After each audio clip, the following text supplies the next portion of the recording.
Our hearts beat to the city streets. We began to feel the fire. We rise like tall buildings as the chemicals they take us higher. 반갑습니다. 3월 20일 목요일입니다. 오늘도 함께 해주신 여러분들께 대단히 감사드립니다. 프랑스에서는 전 국민의 생존 키트라는 것을 배포하기로 준비한다고 합니다. 어찌 보면은 우리 대한민국도 좀 필요하지 않을까라고 저는 개인적으로 좀 생각을 해봅니다. 이 생존 키트, 구급약품이나 같은 거겠죠. 러시아가 국제 무대에 복귀를 한 가운데 프랑스 정부가 자국민들을 대상으로 생존 매뉴얼과 생필품이 담긴 생존 키트를 준비하는 것으로 알려졌습니다. 18일 프랑스 유럽 1 라디오 영국 가디언 등에 따르면 프랑스 정부는 프랑스와 바이루 총리의 승인을 거쳐서 올 여름에 이전 생존 매뉴얼을 각 가정에 배송할 예정이라고 합니다. 이 생존 매뉴얼은 무력 충돌, 보건 위기, 자연재해 등에 대해서 대처하는 요령이 담긴 20페이지 분량의 책자라고 합니다. 여기에는 구체적으로 자신과 주변 사람들을 보호하는 법, 긴급 전화번호 목록, 라디오 채널, 핵 위협 시 문과 창문을 닫아야 한다는 안내 등이 그 위협이 임박했을 때 해야 할 일, 예비군과 소방단에 등록하는 등 지역사회 방어에 참여하는 법 등이 담길 예정이라고 합니다. 이런 지침서 대한민국도 필요하지 않습니까? 그렇죠? 분명히 필요할 것 같은데. 자, 이와 함께 생존 키트를 준비하라는 제안도 전해지고 있습니다. 이 키트 안에는 6리터의 물, 12개의 통조림 식품, 배터리, 손전 등 진통제, 거즈, 식염수 등 기본 의료용품 등이 포함될 전망이라고 합니다. 총리실의 대변인은 생존 매뉴얼 배포에 대해서 자연적, 기술적, 사이버 또는 보안 등의 모든 유형의 위기에 직면했을 때 인구의 회복력을 보장하기 위함이라고 설명을 했습니다. 일각에서는 러시아 위협의 대비책이라는 시각도 나온다고 하네요. 최근에 블라디미르 푸틴 러시아 대통령이 도널드 트럼프 미국 대통령의 중재로서 국제 무대로 복귀를 하자 전쟁에서 우크라이나에 군사 지원을 제공한 유럽 국가들의 긴장감이 높아지고 있다는 겁니다. 어딘가요? 영국, 프랑스, 독일, 폴란드 대표적인 나라들이죠. 앞서서 지난 5일 에마누엘 마크롱 프랑스 대통령은 대국민 연설을 통해서 프랑스와 유럽의 러시아의 위협과 미국이 유럽 대륙에서 철수할 가능성에 대처할 준비를 해야 한다 라고 주장을 했었고요. 마크롱 대통령은 당시에 미국이 우리 편에 서기를 바라지만 그렇지 않을 경우도 대비를 해야 한다라면서 러시아는 지금 이 순간과 앞으로 몇 년 동안 프랑스와 유럽의 위협이 되고 있다라고 대책을 촉구했다는 겁니다. 참고가 되시기 바랍니다. 이제는 AI라는 단어는 낯설지가 않습니다. 인공지능. 그런데 AI로 제작된 세계 최초의 신문이 나왔는데요. 이탈리아에서 나왔습니다. 그러면 어떠한 내용들이 들어있을까요? 이탈리아에서 100% 인공지능, 즉 AI로 제작된 신문이 나왔습니다. 1996년 창간한 이탈리아의 중도 보수 성향의 중앙 일간지인 일폴리오 18일 세계 최초로 AI가 전 과정에 참여해서 만든 특별호 일폴리오 AI를 발행했다라고 밝혔습니다. 클라우디아 체라사 편집장이라는 사람은 이렇게 얘기합니다. AI 기술이 우리의 업무 처리 방식과 일상에 어떤 영향을 미치는지를 보여주기 위한 실험이라며 한 달간의 매주 화요일부터 금요일까지 발행될 예정이라고 설명을 합니다. 일폴리오 AI는 총 4페이지의 분량에 대한 판형으로서 제작이 됐는데요. 대판 판형, 큰 판형으로서 제작이 된 거죠. 이날부터 기존의 종이신문과 함께 가판대와 온라인에서 판매가 되고 있다고 합니다.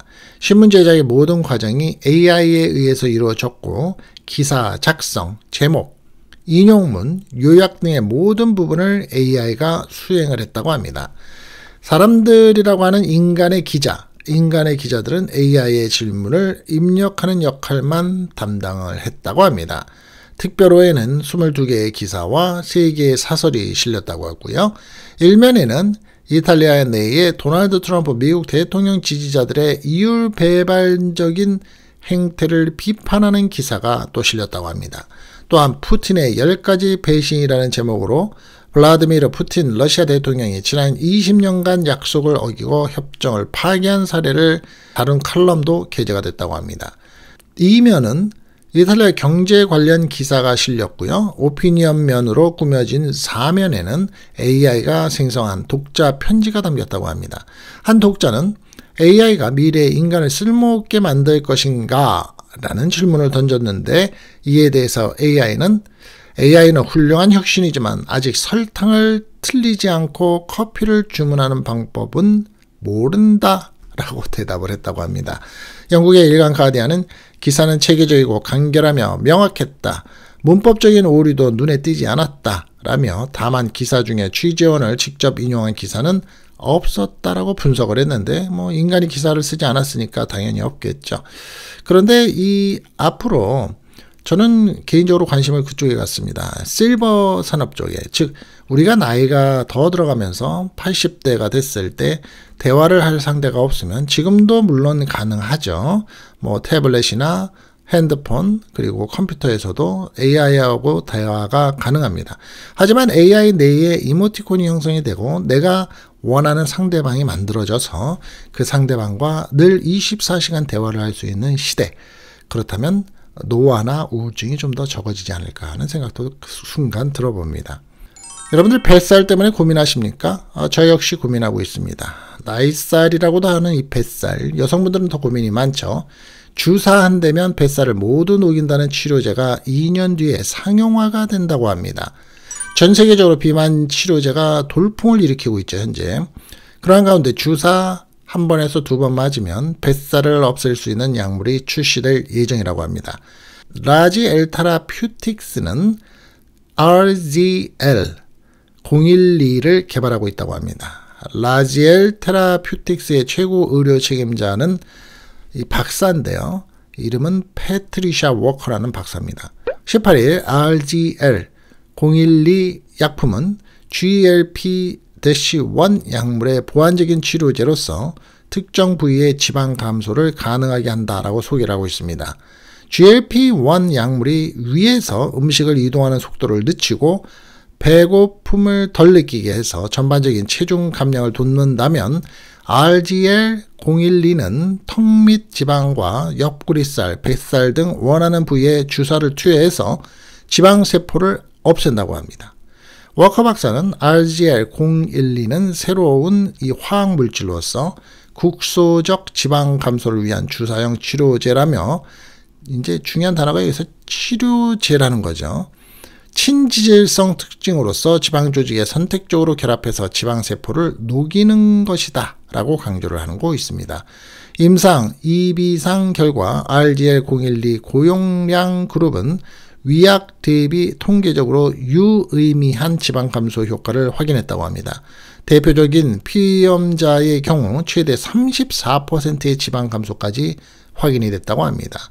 이 워커 박사는 RZL012는 단일 투여로도 우수한 효능을 보인다라며 효과가 완전히 나타난 뒤 3개월 후에는 2번째 주사를 맞을 수 있다라고 밝히고 있습니다.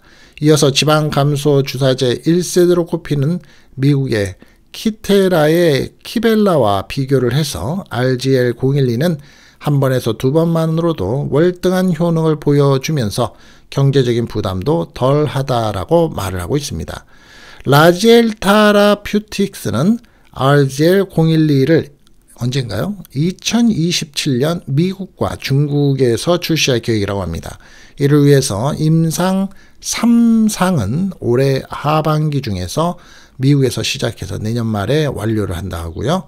또한 RZL012는 덕헌병과 같은 지방 관련 희귀질환 치료제로도 활용될 전망이라고 합니다. 상당히 효과가 좋은 모양이네요. 그렇죠? 쉽게 얘기하면 뱃살 덜렁덜렁 철렁철렁거리는 이 뱃살에다 주사 한 대 놓으면 평균적으로는 34%, 많게는 그 이상의 퍼센트로 인해서 지방을 싹 분해시킨다. 이런 논리죠.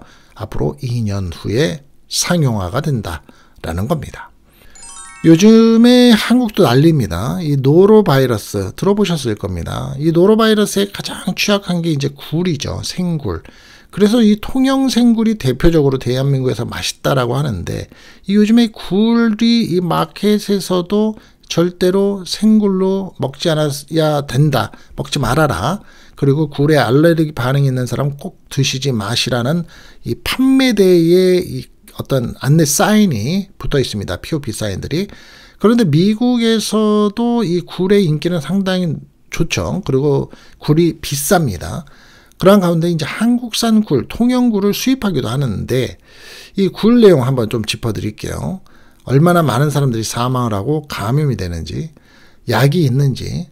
미국의 식품의약국 FDA가 경상남도 통영에서 제조한 일부 냉동 굴 제품이 노로바이러스에 오염됐을 가능이 있다며 판매를 중단하고 회수 조치에 나섰습니다.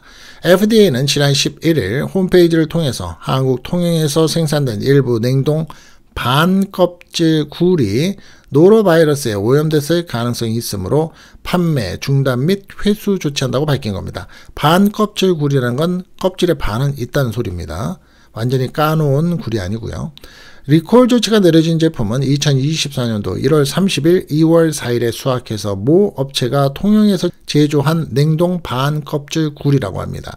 이번 조치는 굴이 처음 유통된 캘리포니아주에서 지난 7일 FDA에 노로바이러스 의심을 하는 것에 따른 리콜을 보고한 데 따른 것이라고 합니다.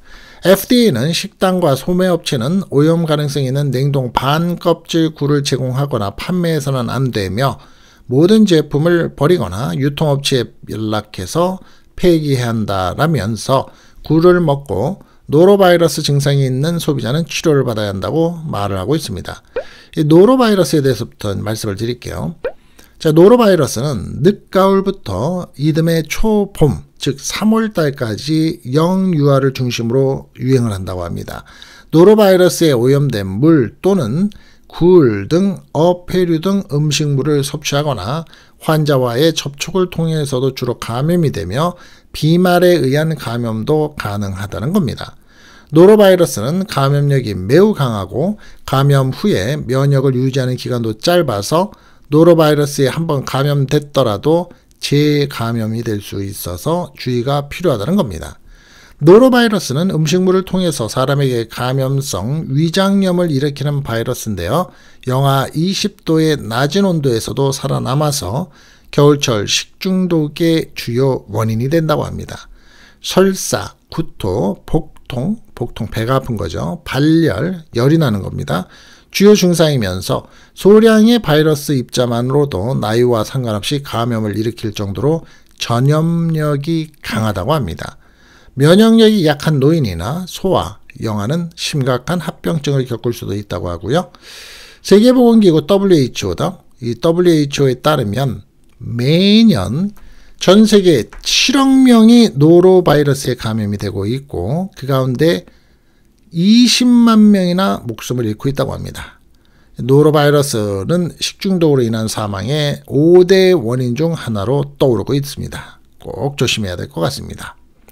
다 공짜야. 대만 배우가 한국을 여행 중에 올린 영상의 문매를 맡고 있습니다. 대만 여배우가 한국 여행 중에 윤석열 대통령 탄핵 촉구 집회에 참석한 경험을 공유했다가 논란에 휩싸인 겁니다. 최근에 연합신문망 등 현지 언론에 따르면 대만의 걸그룹 출신이자 배우 겸 모델로 활동하고 있는 황차오신 38살입니다. 지난 17일 SNS에서 서울 여행 중에 광화문광장에서 열린 집회를 둘러봤다라고 밝힙니다. 처음에 한국 민주 집회 현장을 경험했다는 그는 정말 깜짝 놀랐습니다. 초대형 야유회나 다를 바 없었습니다. 라고 씁니다. 그리고 그는 이어서 플래카드뿐만 아니라 현수막이죠. 의자와 푸드트럭, 무리가 있고 온갖 먹을거리들이 있는데 핵심은 이 모든 게 프리, 무료라는 사실이라며 내가 외국인인 걸 아는데도 사람들은 친절하게 내게 말을 걸고 많이 먹으라고 해줬다라면서 말을 합니다. 그러면서 서로의 뜻을 이루기 위해서 모두가 한마음이 돼 있는 듯 했다. 먹고 난 쓰레기도 시민들이 자발적으로 치우더라라며 한국인들의 단결력은 정말 과소평가할 수 없다. 정말 특별한 경험이었다라고 쓴 겁니다. 자, 여기까지 문제가 없어 보이죠. 그런데 그가 글과 함께 올린 사진에는 집회 현장에서 떡볶이와 핫도그 등을 먹는 모습과 먹거리를 나눠주는 시민의 모습이 담겼습니다. 그런데 소식을 접한 누리꾼들은 계엄으로 엄중한 정치 상황을 야유회라고 비유한 것을 두고 경솔하다라고 비판을 했고 논란이 커지자 그는 신중하지 못했다라며 해당 게시물을 삭제했습니다. 이거 이제 대만 사람들이 얘기하는 겁니다. 그럼에도 논란이 진정되지 않자 그는 18일 다시 게시물을 올리고서 질서정연한 집회 현장에 대해서 우리가 배워야 한다라고 강조를 했습니다. 그러면서 외국인으로서 한국 정치에 대한 입장은 전혀 없다라고 말을 하고 일부 대만 사람들은 한국에 대해서 미안하다. 우리나라의 사람이 정말 옳지 못한 행동을 했다. 뭐 이런 얘기까지도 얘기를 한다고 합니다. 예전이라고 할 것도 없죠. 뭐 어떻게 보면 지금까지도 마찬가지입니다만 일본 자동차 굉장히 중요하고 좋아하죠. 그런데 일본에서는 대한민국 자동차를 거의 존재를 잘 모릅니다. 일본에서 한국산 자동차를 보기가 힘들고 한국산 자동차를 일본에 판매하기가 쉽지 않습니다. 또한 일본에서는 한국산 스마트폰도 판매하기가 쉽지 않습니다. 전자제품도 마찬가지고요. 그런데 한국산 자동차 배터리 회사 중에 하나인 SK온이라는 회사에서 아주 깐깐한 일본의 완성차 닛산의 자동차 배터리가 납품되기로 했습니다. 최초라고 하는데요.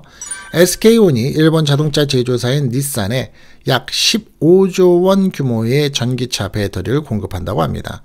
한국 내 배터리 3사 전체를 통틀어서 단일 계약 기준으로서는 역대급 수주라고 합니다. SK온은 19일 닛산과 2028년부터 2033년까지 6년간 총 99.4기가와트 규모의 배터리를 공급하는 계약을 체결했다라고 밝히고 있습니다. 이것은 중형급 전기차 약 100만 대에 탑재할 수 있는 물량이라고 합니다. 양사 모두 구체적인 계약 금액은 공개하지 않았지만 계약 규모는 약 15조 원이 넘을 것으로 추산이 된다고 합니다. 자, 이것은 SK온이 체결한 배터리 공급 계약 가운데에서도 상위권에 해당하는 대형 수주인데다가 한국 내 3사 전체에서도 단일 계약 기준으로서 손꼽히는 역대급 규모라고 합니다. SK온이 공급하는 배터리는 고성능 하이니켈 파우치 셀이라고 합니다. 이렇게 단단한 플라스틱으로 사각형 형태로 되어 있는 게 아니라 파우치 스타일. 생산은 북미 지역에서 이루어질 계획이고요. 자, 이것은 중요한 얘기죠. 북미 지역에서 이루어지는 배터리를 넣어야지만 관세에도 어느 정도 혜택을 볼 수 있기 때문에. 그런데 일본에서는 이 미국에다가 배터리 회사를 사였다는 소리를 들어본 적은 아직 없었죠. SK온은 미국 조지아주의 연간 생산량이 22기가와트 규모의 자체 공장을 가동 중인데다가 합법적인 형태로 조지아주, 켄터키주, 테네시주 등의 총 4개의 신규 공장을 건설하고 있기 때문이라고도 합니다.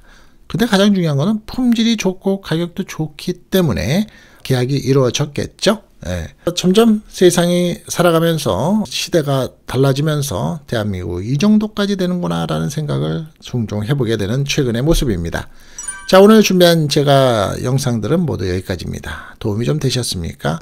헛되지 않은 시간으로서 함께 해주신 여러분들께 대단히 감사드리고요. 오늘도 하루 멋진 하루 되시고 편안하신 저녁 되시기 바라겠습니다.